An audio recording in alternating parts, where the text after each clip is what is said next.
Closed doors, I'm a fool for your love.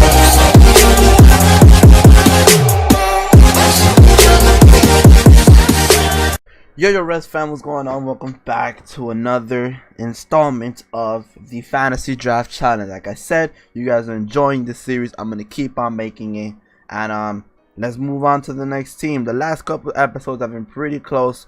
We've only been to the World Series with one of the teams in the playlist that we've had. You guys can see that playlist on the end when I have it on the end slate. But this next team is pretty surprising. One of the teams that I real life kind of hate because they're kind of rivals. Not would I say rivals with the Marlins, but they do play often against the Marlins, and it is the New York Mets, which was suggested by none other than the main man, Sports Freak, right over here. And he said, do the Mets next. Their AA team is right by my house. It's actually pretty interesting. AA team is right by the house. I would figure to be a Mets fan, but hey, if you're a Yankees fan, that's fine. We're gonna go ahead and do the Mets. Sports Freak, thank you for another suggestion, folks. If you guys want to go ahead and follow subscribe to Sports Freak, let him know your boy Rezzy sent you. And yeah, let's move on with the New York Mets. Alright, folks, we get the 7th pick. We might actually be able to get Mike Trout, not gonna lie, with the 7th pick. Let's see who goes. I'm just kidding. Mike Trout does go number 3. Babe Ruth, pick behind, but we do have a chance to pick up Ted Williams. And you know, either Ted Williams or Jackie Robinson. And honestly, you got to pick Ted Williams with this. So we're going to go ahead and draft the main man, Ted Williams. Alright, pick number dos. And we still have a good abundance of players to choose from. Fergie Jenkins is still available. No thank you. We do have Donaldson we can possibly get. But there's a lot more other good players that we can get. So starting pitchers, we do need a good starter. That's the one main thing that I've noticed about the last episode. If you have good starters, you're going to do pretty good. So I think we should pick up Don Sutton. 54 velocity versus this. I would say should we get Scherzer? Actually, let's keep on looking just for a little bit.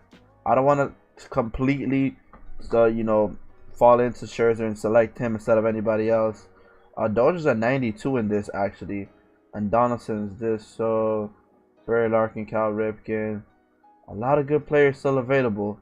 And you know what? We thought about him last episode, and we're gonna select him this time. Willie McCovey, welcome to the Mets. I did not see Carlos Correa was still available. Probably would have chosen him out of anybody, but Scherzer's out of the selection so far. Still pretty good players that we're not looking at down below. You know, these legends kind of overshadow them just a little bit. And Buster Posey, we've never really gotten with Buster Posey. We've never actually played with Posey, but we're gonna pass. We're gonna try to select someone I believe that will be better. And this Edgar Martinez card, this Edgar Martinez might be the main guy to hit with. And you know what? I don't know how to.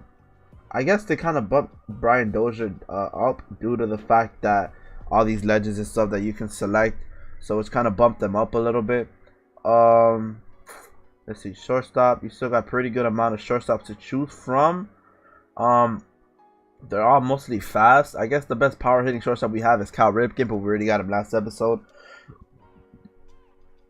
So you know what? We're going to keep it true to what I was going to select. And we're going to select the good old Marlins man, Christian Yelich. Well, former Marlins man. We had Ozuna right there. But we're going to actually... They're both pretty similar players, actually. But we're going to go and select Christian Yelich. Alright, our 4th pick of the draft so far. Everything has been going amazing. We still have a good amount of players to choose from. Greinke's still on the board. We don't have a starter, so I feel like this pick has to be a starter. And you know what? We might have to pick up Zach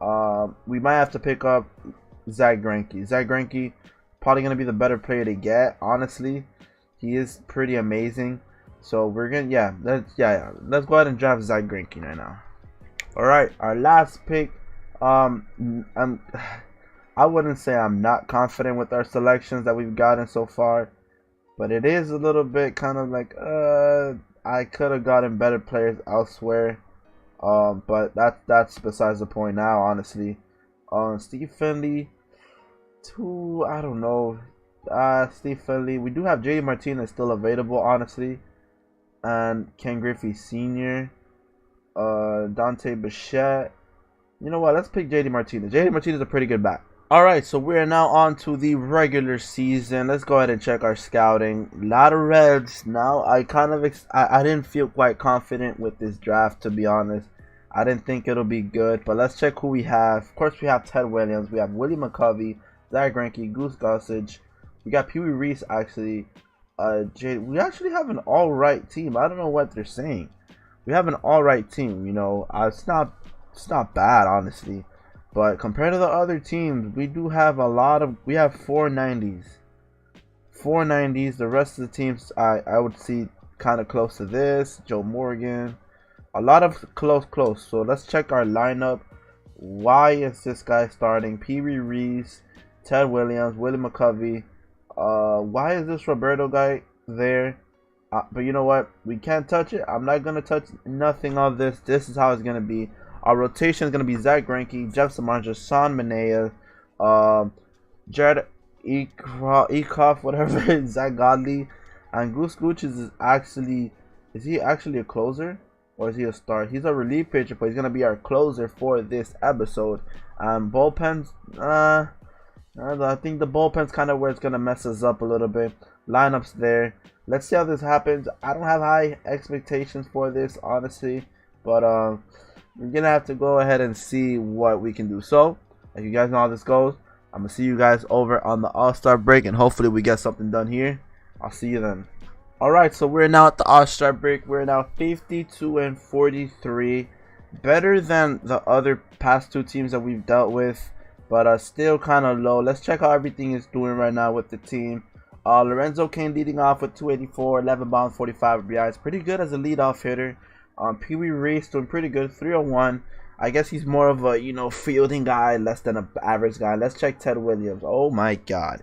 Ted Williams hitting 354, 24 bombs, 76 RBIs.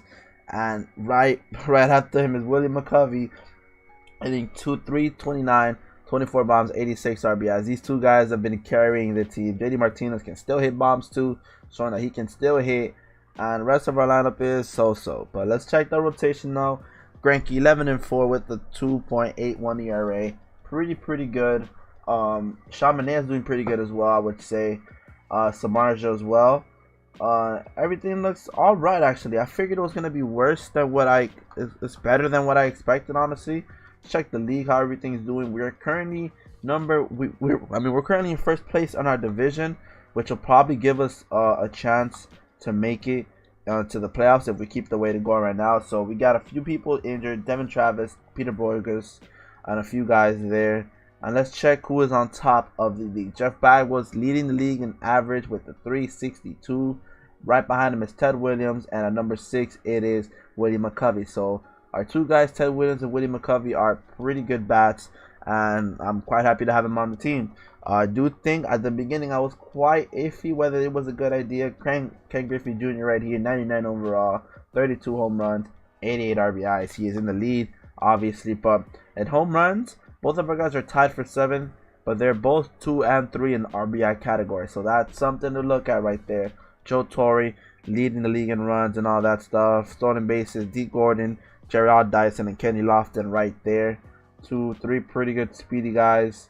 And yeah, let's go ahead and see. We're second in batting average, second in slugging, and second on base percentage. And I don't think these really matter. Yeah, they kind of do. But okay, Brian Anderson right here, rookie of the year in real life. Don't at me. And a rookie of the year in real life. And all right. So we saw how the team's doing. We saw everything going right here. We can see the ratings right here now.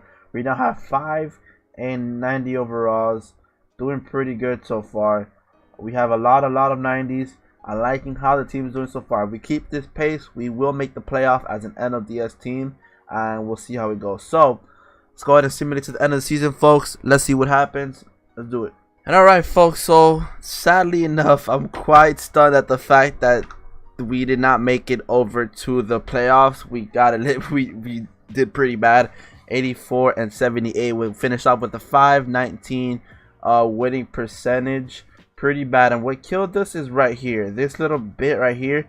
Once once I saw this happening a lot, I knew it was over. We weren't gonna do anything. Ted Williams does finish off 42-1. Jesus Christ, just Willie McCovey 134. These two are the main guys in the lineup. I feel like that was the only help they got. I mean, they got a few help from some guys, but other than that, we just kind of fell off, man. Quite sad how this happened. Greinke and Manaea were the best guys on our team. Pitching in the pitching rotation, I should say.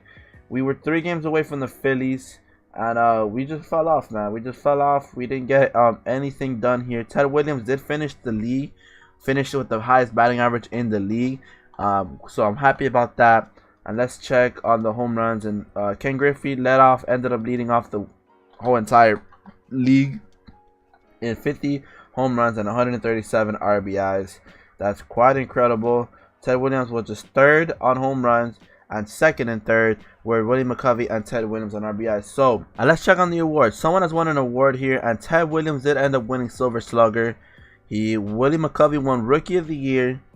Ted Williams won the Hank Aaron Award, and Pee Wee Reese and Ted Williams won each one Gold Glove at their respective position, as Pee Wee Reese at shortstop and left field was Ted Williams. And yeah, that's how the season played off. Ken Griffey won the MVP. Bob Gibson won the Cy Young Award. He almost had 300 strikeouts. Wow. And Ted Williams won the batting title. Reliever of the Year was Eric Godell. Don't know who that is, honestly, but he won it out of everybody even with icons, with legends, I should say. That's actually crazy. 39 saves, 52 strikeouts, and a 1.44 ERA. Pretty good. And Rookie of the Year was Willie McCovey, as he should have gotten. He just absolutely went off. And yeah, Hank Aaron Award, Ted Williams.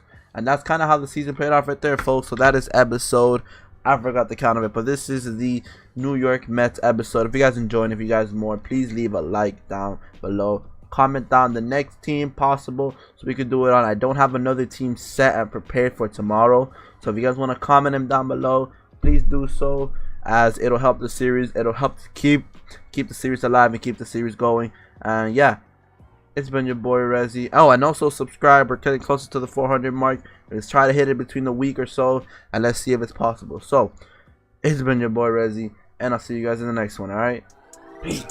When I pull up, you can't see that. Too many bitches just wanna be my lady. Talking much, shut up and